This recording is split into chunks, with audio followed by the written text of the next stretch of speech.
মৃগয়া ক্ষেত্র কখন বলি আমরা? যখন এখানে শিকারীর আগমন ঘটে এবং ঊর্ধ্বশ্বাসে মৃগয়া দিক বেদিক জ্ঞান শূন্য হয়ে জ্ঞান হারা হয়ে ছুটতে থাকে। ইতিহাস তো তাই বলে। সেরকম একটি ঘর পোড়া হরিণের অবস্থা বা দশা আমাদের হয়েছে। আর এখানে আমি আবারও বলছি, ডার্ক হর্স হচ্ছেন অ্যাডভোকেট আদিলুর রহমান খান। তার নির্দেশনাই মূলত স্টেট উইদিন স্টেট যেমন থাকে, গভর্নমেন্ট উইদিন গভর্নমেন্ট চলছে, যেটাকে বলে রাডারলেস জাহাজের মতো। আনচার্টার্ড টেরিটরিতে আমরা ঢুকে গেছি অলরেডি।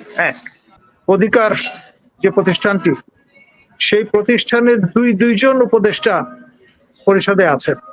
মার্কিন যুক্তরাষ্ট্রের একক স্বার্থের কথা বলাটা সীমায়িত করা হবে, সেখানে তাদের সহযোগী ন্যাটো মিত্র ইউরোপীয় ইউনিয়নের সদস্যরাও আছেন। ডক্টর নাজমুল হাসান কলিমুল্লাহ, আপনাকে শুনতে পাচ্ছেন স্যার নিশ্চয়ই? তাহলে দেশের পরিণতি কোন দিকে যাচ্ছে? এই যে সবাই মাতবর, যেখানে যেখানে আপনার পররাষ্ট্র উপদেষ্টা চাপে আছেন, দুই দিকের চাপে একদম উনি একদম চিড়ে চেপটা, সেখানে দেশের পরিস্থিতি কোন দিকে যাচ্ছে আসলে? দেখুন, দেশ তো আমি আগেই বলেছি অনিশ্চিত গন্তব্যের দিকে ধাবিত হচ্ছে, একটা যেটাকে বলে রাডারলেস জাহাজের মতো। আনচার্টার্ড টেরিটরিতে আমরা ঢুকে গেছি অলরেডি। আর এখানে আমি আবারও বলছি, ডার্ক হর্স হচ্ছেন অ্যাডভোকেট আদিলুর রহমান খান। পক্ষকেশ মানুষ এবং ডিফেন্ডার অফ ডেমোক্রেসি।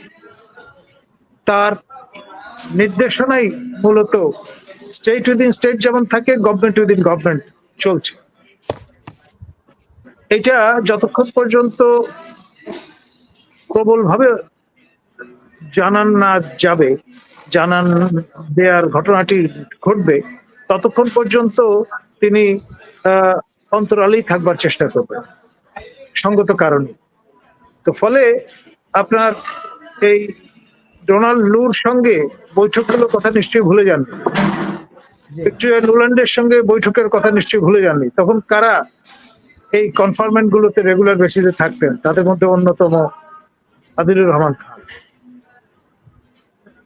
এবং জন ড্যালেনভিচ যে কথাটি বলে গেছেন তার সর্বশেষ সফরে, যে 111 সরকার যে কাজ করতে ব্যর্থ হয়েছে, অর্থাৎ রিফর্ম কার্যকর করতে পারেনি, এইবার এই অপরচুনিটি মিস করা যাবে না। এবং সেই রিফর্ম মেজর গুলো কার্যকর করবার স্টিয়ারিং হুইল কিন্তু আলটিমেটলি তার হাতে। আর ডেমোক্রেসির সবচাইতে বড় ডিফেন্ডার কিন্তু তিনি বাংলাদেশ। অধিকার যে প্রতিষ্ঠানটি, সেই প্রতিষ্ঠানের দুইজন উপদেষ্টা পরিষদে আছেন। মারা গেলেও নিস্তার নেই। আপনার অধিকারের সাবেক সভাপতি, আমাদের former attorney general Hasan Arif, তিনি ইন্তেকাল করেছেন।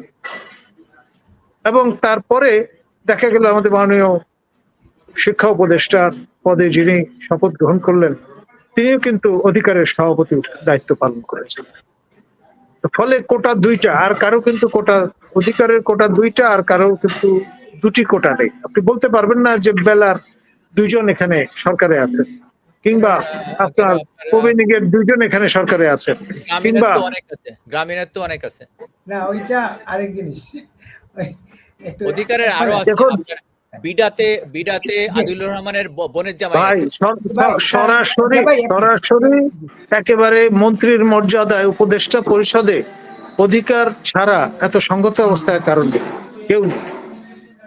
এই যে আপনি বলছিলেন doctor Adilur Rahman dark horse, তাইলে তিনিই সরকার চালাচ্ছেন, তিনি গন্তব্যের দিকে নিয়ে যাচ্ছেন, মানে সেন্ট মার্টিন করিডোর এইসব দিকে নিয়ে যাচ্ছেন। দেখুন, তা না হলে অনেক আগেই সিন্দাবাদের সেই গল্পের মতো আপনার জাহাজ তীব্র বেগে ছুটে চলেছে চম্বুক আকর্ষণে, এবং নাট বল্টু সব ঝরে পড়ছে সেই আবহের মধ্যে পড়ে, সেরকম একটা অবস্থায় পড়ে যেত আপনার এই দ্বিতীয় অন্তর্বর্তী সরকার। সেটা কিন্তু ঘটছে না। এই ধরনের ব্যক্তি স্টিয়ারিং হুইলে আছেন বলেই অসংখ্য পুরস্কার তিনি তার ঝুলিতে প্রাপ্ত হয়েছেন, এবং as defender of human rights and democracy, the champion of democracy in Bangladesh.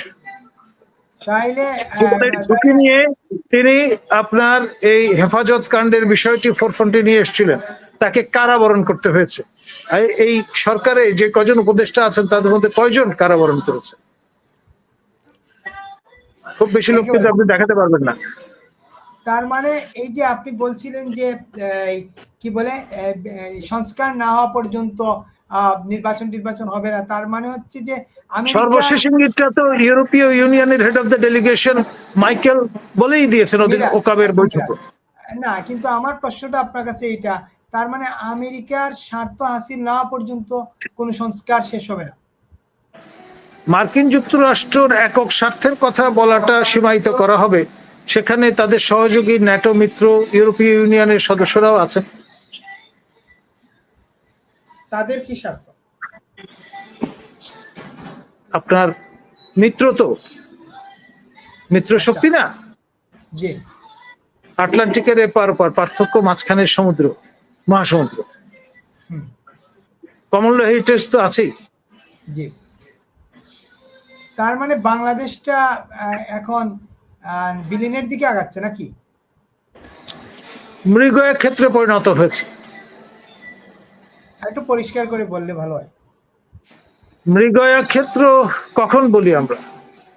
যখন এখানে শিকারীর আগমন ঘটে এবং ঊর্ধ্বশ্বাসে মৃগয়া দিক বিদিক জ্ঞান শূন্য হয়ে জ্ঞান হারা হয়ে ছুটতে থাকে। ইতিহাস তো তাই বলে। সেরকম একটি ঘর পোড়া হরিণের অবস্থা বা দশা আমাদের হয়েছে। এই করিডোর হলে তো বাংলাদেশের জন্য আরো সংকট সামনে অপেক্ষা করছে। চীন, রাশিয়া, ভারত সবই তো আছে, বলার অপেক্ষা রাখে না। জুডায়ো খ্রিস্টান যে স্টেট কল্পনা করা হচ্ছে সেটা বাস্তবায়নের ক্ষেত্রে সহায়ক শক্তি হিসেবে আমরা সক্রিয় ভূমিকায় রত হব, এতে কোনো সন্দেহ নেই। তাহলে আদিল মিস্টার খলিলুর রহমানকে ডার্ক হর্সি পরিচালিত করছেন ওই জায়গায়, আপনার বক্তব্য অনুযায়ী? তিনি হয়তো কন্ডুইট হিসেবে কাজ করছেন, ব্রিজ হিসেবে কাজ করছেন।